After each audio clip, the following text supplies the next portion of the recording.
नमस्कार दोस्तों, भक्ति ज्ञान हिंदी में आप सभी का बहुत बहुत स्वागत है।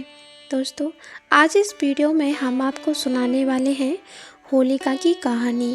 यानी जिस होली को हम सेलिब्रेट करते हैं उसकी एक कहानी है। तो वीडियो को शुरू करने से पहले प्लीज़ वीडियो को लाइक शेयर कर दीजिए, जिससे बाकी लोग भी इस कहानी को देख और सुन पाएँ। तो चलिए कथा शुरू करते हैं। सतयुग की बात है। ऋषि कश्यप के 2 पुत्र थे, हिरण्यकश्यप और हिरण्याक्ष। दोनों ही बहुत ही बुरे इंसान थे। वह अपनी प्रजा पे बहुत ही ज़्यादा अत्याचार किया करते थे। एक बार दोनों भाइयों ने इंद्रलोक पर हमला कर दिया और इंद्रदेव को हराकर इंद्रलोक पर कब्जा कर लिया और हिरण्यकश्यप इंद्रलोक की गद्दी पर बैठ गया। तभी ब्रह्मा जी पृथ्वी की रचना कर रहे थे। इस बात का पता जब हिरण्याक्ष को चला तो वह ब्रह्मा जी के पास पहुंच गया और पृथ्वी को वहां से उठाकर ले गया। हिरण्याक्ष पृथ्वी को लेके पाताल लोक में चला गया था, जिससे सभी देवता बहुत परेशान थे। तभी वह भगवान विष्णु जी के पास गए। भगवान विष्णु जी सोचने लगे कि आखिर क्या करना चाहिए। तभी भगवान विष्णु वराह का रूप लेकर हिरण्याक्ष को मारने वहाँ पहुँच गए और उसे मारकर पृथ्वी को वह उससे बचा लिए और पृथ्वी को लेकर वह उस पाताल लोक से बाहर आ गए। ये बात जब हिरण्यकश्यप को पता चली कि हिरण्याक्ष की मृत्यु हो गई है तो वह बहुत ही डर गया और उसकी भी मृत्यु ना हो जाए, इसलिए वह ब्रह्मा जी के लिए तपस्या करने लगा। लेकिन तभी देवताओं ने हिरण्यकश्यप के राज्य पर हमला कर दिया था। वह इस बात का फ़ायदा उठा रहे थे कि हिरण्यकश्यप तपस्या कर रहा था। ऐसा करने से देवता वहाँ पे कब्जा कर पाए और उसके राज्य को अपने अधीन कर लिया। वहीं हिरण्यकश्यप की पत्नी, जिसका नाम कयाधु था, उसे भी बंदी बना लिया। लेकिन वह कहने लगी, क्या ये सही है कि आप मुझे स्त्री को यहाँ पर बंदी बनाकर रख रहे हैं। तो देवता उन्हें नारायण जी के पास छोड़ आते हैं और कयाधु नारायण जी के साथ ही रहने लगती है। इधर हिरण्यकश्यप तपस्या में लगा हुआ था। तभी वहाँ पर ब्रह्मा जी आते हैं और उसे वरदान मांगने के लिए कहते हैं। तभी वह कहता है, ब्रह्मा जी मुझे ऐसा वरदान दीजिए जिससे मैं अमर हो जाऊं और कोई भी मुझे ना मार पाए। तभी ब्रह्मा जी कहते हैं, नहीं, मैं तुम्हें अमर नहीं बना सकता। ठीक है, तो आप मुझे ऐसा वरदान दीजिए कि मुझे ना कोई नर मार पाए, ना कोई नारी, ना ही कोई जानवर, ना मैं रात में मरूं, ना दिन में, ना बाहर, ना अंदर। ऐसा वरदान तथास्तु कह के ब्रह्मा जी हिरण्यकश्यप को दे देते हैं। हिरण्यकश्यप को लगता है कि ऐसे से वह कभी नहीं मरेगा, क्योंकि उसे कोई भी नहीं मार पाएगा। इधर हिरण्यकश्यप की पत्नी कयाधु को एक पुत्र होता है, जो कि नारायण नाम का जाप करता रहता है। क्योंकि वह ऋषि नारायण के पास था, इसलिए उनकी प्रवृत्ति उस पर आ गई थी और वह हमेशा ही नारायण का जप करता रहता। वह भगवान विष्णु का बहुत बड़ा भक्त हो जाता है। उधर हिरण्यकश्यप बहुत क्रोधित होता है।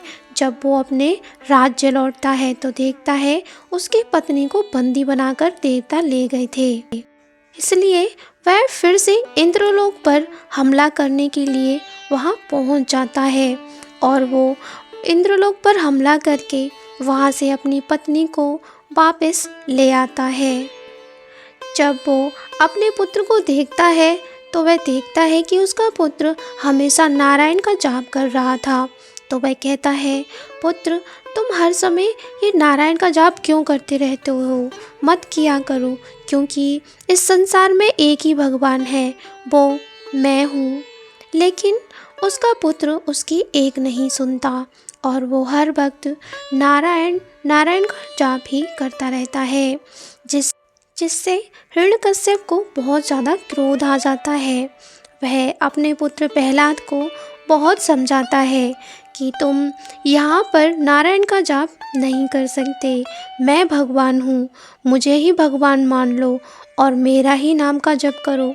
लेकिन प्रहलाद कहता है, नहीं पिताश्री, भगवान सिर्फ नारायण है, आप इंसान हो। और ये कहकर वह फिर से नारायण नारायण का जाप करने लग जाता है। इस बात से हिरण्यकश्यप बहुत ज़्यादा क्रोधित हो जाता है और अब वो अपने पुत्र प्रहलाद को मारने के लिए अपने सिपाहियों से कह देता है और उसे तरह तरह के दंड देने के लिए कहता है और कहता है ये जिंदा नहीं रहना चाहिए, क्योंकि यहाँ पे सिर्फ मैं ही एक भगवान हूँ। उसे राक्षस तरह तरह के हथियारों से मारते हैं, सर्पों से कटवाते हैं और तो और उसे खौलते हुए तेल की कढ़ाई में भी डाल दिया जाता है। इसके बाद उसे पहाड़ी से फेंक दिया जाता है और फिर उसे मछली से भी खिलाया जाता है। लेकिन भगवान विष्णु की कृपा से प्रहलाद बच जाता है। हिरण्यकश्यप बहुत परेशान हो चुका था, क्योंकि प्रहलाद की मृत्यु हो ही नहीं रही थी। इतने सारे प्रयासों के बाद भी प्रहलाद जिंदा कैसे था, इस बात से हिरण्यकश्यप बहुत परेशान था।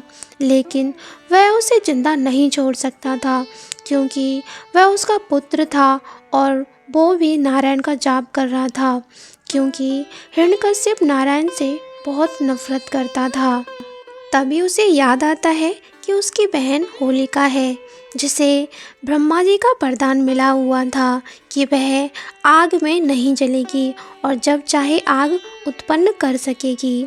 जिस वरदान को पाकर होलिका बहुत प्रसन्न थी और वह अपने भाई के बुलावे पर वहाँ आती है। तभी हिरण्यकश्यप से मिलते हुए वह कहती है, भैया आपने मुझे यहाँ क्यों बुलाया, क्या काम पड़ गया आपको मुझसे। तभी हिरण्यकश्यप उसे सारी बात बतलाने लगता है, बहन मेरा पुत्र प्रहलाद हमेशा नारायण का नाम लेता है, जिससे मुझे बहुत क्रोध आता है, क्योंकि मैं ही एक भगवान हूँ। मेरे होते हुए वो किसी और का नाम ले, ये मैं नहीं चाहता। हिरण्यकश्यप होलिका से कहता है कि तुम उसे अपने साथ आग में बिठा लो, तुम आग से बच जाओगी और प्रहलाद आग में जल जाएगा, जिससे प्रहलाद की मृत्यु हो जाएगी और वो फिर भगवान नारायण का भी नाम यहाँ नहीं लेगा।